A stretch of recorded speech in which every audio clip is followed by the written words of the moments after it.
Assalomu alaykum. Qadrli vodiylik dehqon bola kanali a'zolari. Hammalaring yaxshimisizlar?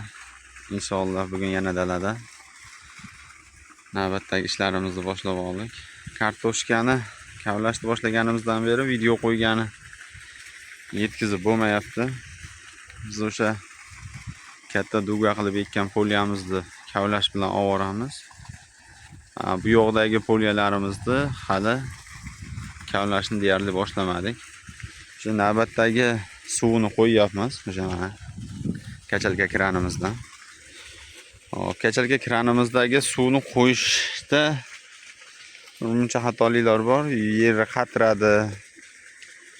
Hokazo shunaqa ishlari borligi uchun unga ozgina o'zimizni mahalliy gumi qo'shib oqizishga qaror qildim. Mana gumi qo'shib suvlarimni ochib qo'ydim kartoshkaga.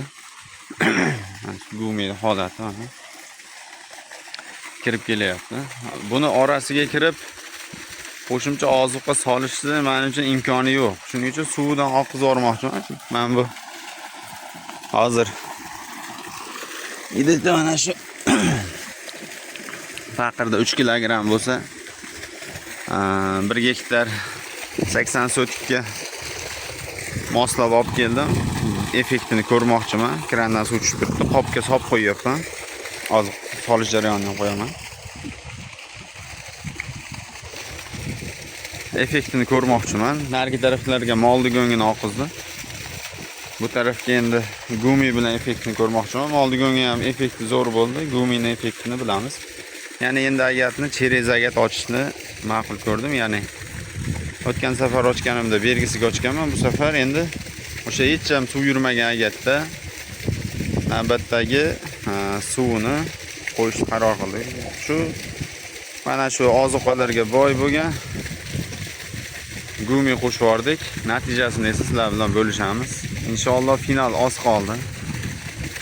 Bu yer tugasa bu yerdan kavlashni boshlaymiz. Gideta bir narigi katta poliya 10 gektarli poliyani tugatib, katta bu kartaga tushguncha bu poliya ham 15 gektar 15-may atroflariga boradi. 15 dan ham o'tsa kerak. Biz ham xudo xolasa 15-20 atroflariga bu yerlarga yetib kelamiz navbatda kavlashda. Hop, shuni sizlarga ulashay dedim.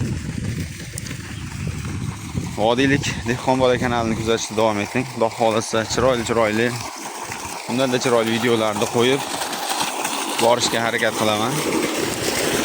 Faqirchalarni mana shu yerdan solayapman mana qopga. Suvga o'zi oqib kirib ketyapti. Suvning holati oq, lekin faqirchalar qoraytirib yuboryapti. Xudo xolasa natijasini qo'yamiz. Sog' bo'linglar, salomat bo'linglar.